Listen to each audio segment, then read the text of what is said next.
Je veux vivre pleinement de mon activité. Je veux être libre. Je veux vivre en abondance. Je veux me sentir légitime. Je veux aider un maximum de personnes. Je veux apporter du bien-être au plus grand nombre. Je veux avoir des résultats rapides. Je veux que les gens reconnaissent mon super pouvoir. Je veux avoir un impact positif sur le monde. Mais au fait, comment on fait pour arriver à tout ça ? Bienvenue sur Wellness Impact, le podcast dédié aux entrepreneurs du bien-être et du mieux-être.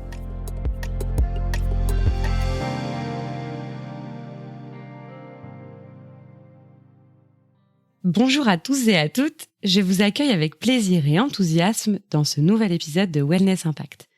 Aujourd'hui, on va s'intéresser à un sujet mystérieusement fascinant à bien des égards, l'intuition.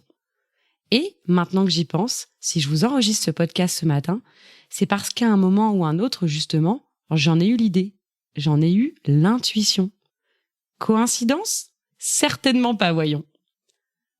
Et si j'ai eu envie de vous en parler, c'est qu'à mon sens, intuition et entrepreneuriat sont intimement liés. Car on l'a vu, entreprendre, c'est faire des choix. Beaucoup de choix, en permanence. Alors, quitte à suivre son intuition, autant s'assurer qu'elle sait où elle nous mène, non ? Pour commencer, essayons de comprendre un peu mieux ce curieux phénomène subconscient, parce que concrètement, l'intuition, ça parle à tout le monde, j'en suis certaine. Mais de là à être capable de l'expliquer, c'est autre chose. En 1831, Balzac nous disait à ce propos que l'intuition était, je cite, un pressentiment qui nous fait deviner ce qui est ou doit être. Voilà. Nous sommes certes honorés par ces mots, monsieur Balzac, vous l'avez ? Mais hélas, pas plus avancé. Tentons notre chance du côté étymologique de la force. Qui sait ? Le terme d'intuition est emprunté au latin intuino, qui signifiait à l'époque vue, regard, lui-même dérivé de intueri, regarder attentivement, avoir la pensée fixe sur quelque chose. Ouais, d'accord. Et la science dans tout ça ? Eh bien, figurez-vous que de nombreuses recherches ont été menées à ce sujet. La neurobiologie de l'intuition devrait donc nous aider à y voir plus clair. En premier lieu, on apprend que l'intuition est un phénomène neurobiologique. En d'autres termes, cette petite voix intérieure qui nous parle à tous ne provient pas de notre imagination. Et non. En effet, des études et expériences ont pu déterminer quelles parties de notre cerveau étaient les plus stimulées au moment de l'intuition. La première est le pressunéus. Il s'agit d'une petite partie du lobe pariétal supérieur qui est située exactement entre les deux hémisphères cérébraux. Le pressunéus est étroitement associé à la mémoire épisodique, au traitement visio-spatial et à quelque chose d'encore plus intéressant, notre conscience. La seconde est le cortex préfrontal, ventre médial. Dans cette zone, nous stockons l'information concernant les récompenses précédemment obtenues, ainsi que le poids des erreurs ou des expériences que nous devrions éviter pour ne pas souffrir des conséquences désagréables. Je sais, ça fait beaucoup de terminologies qui font mal au crâne, mais au point où on en est, allez, je continue. Il est important de parler brièvement du noyau codé. Le noyau codé fait partie des ganglions de base et s'avère être associé à l'apprentissage, à nos habitudes et aux comportements réflexes. Autrement dit, il est ce qui fluidifie l'action de nos intuitions et nous aide à prendre des décisions quasi automatiques en se basant sur les expériences antérieures. Pour résumer tout ça, parce que oui, tout ce qui touche au cerveau est infiniment abstrait et complexe.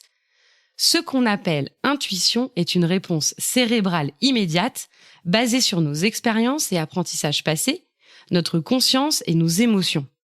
L'intuition fait partie de notre expérience consciente et subconsciente de tout ce qui nous compose, de nos peurs, de nos doutes, de nos traumatismes émotionnels, autant que de nos certitudes, nos connaissances et notre confiance. Mais alors, maintenant qu'on sait tout ça, on fait quoi, Léa ? Il faut commencer par intégrer l'idée que ton intuition, qui bien qu'inné, peut être travaillée, affinée et améliorée. Si, je t'assure. Et les grands visionnaires ou entrepreneurs de ce monde l'ont bien compris. En m'inspirant de leur exemple, j'utilise moi-même au quotidien quelques petites techniques qui m'aident à avoir l'esprit plus affûté et serein afin que mes intuitions soient lucides et pertinentes. La première technique est celle de la pleine conscience, appelée mindfulness en anglais.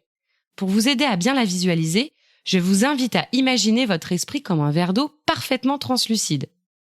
Chaque peur, souci, doute ou angoisse que vous ressentez prendra alors la forme d'un petit tas de boue qui viendra troubler la clarté de notre verre d'eau. Et une fois que la boue sera dans le verre d'eau, toute agitation pour la dissiper ne fera que rendre l'eau encore plus trouble, encore plus opaque. Il n'y aura à ce moment-là qu'une seule solution efficace pour que la boue tombe au fond du verre et que l'eau retrouve toute sa clarté. Laissez le verre au repos, immobile et patienter. Ce que j'essaie de vous dire avec cet exemple, c'est qu'au moment de faire des choix, notre esprit peut être littéralement envahi par des émotions négatives au point de saturer. Or, pour avoir une chance de deviner l'horizon au loin, il nous faut en premier lieu sortir la tête du brouillard. Et c'est bien cet exercice-là qui fera la différence. Atteindre la pleine conscience, c'est libérer de l'espace disponible dans son esprit. C'est le fameux lâcher-prise vis-à-vis de notre conscience qui veut toujours tout contrôler, qui veut imaginer tous les scénarios possibles, qui vit exclusivement dans le tumulte de nos expériences passées ou des projections futures, au lieu d'accepter l'apaisant silence du moment présent. Si tu souhaites que tes intuitions te guident dans la bonne direction, commence par te vider l'esprit. Si tu y parviens avec de l'entraînement, tu verras que ces moments d'inaction productive te donneront les réponses que tu cherches, sous forme sans doute d'intuition. La deuxième technique que j'utilise est le travail de fond sur la confiance et l'estime de soi. En effet, impossible de suivre ses intuitions si l'on ne croit pas en sa capacité à leur donner vie. Cela va prendre des formes différentes, telles que faire du sport, être autonome et avoir confiance en mes choix, puis les assumer, ne pas avoir besoin de la validation permanente des autres sur mes décisions. Si ma petite voix me le dit à tête reposée, c'est que ce choix me ressemble et est vraiment le mien. J'ai donc foi en ce que je fais.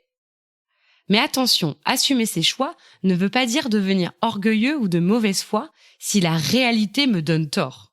Au contraire, c'est grâce à cette confiance profonde que je n'aurai aucun mal à l'admettre si je me suis trompée. En acceptant d'être imparfaite et donc perfectible, mes erreurs deviennent mes meilleurs alliés.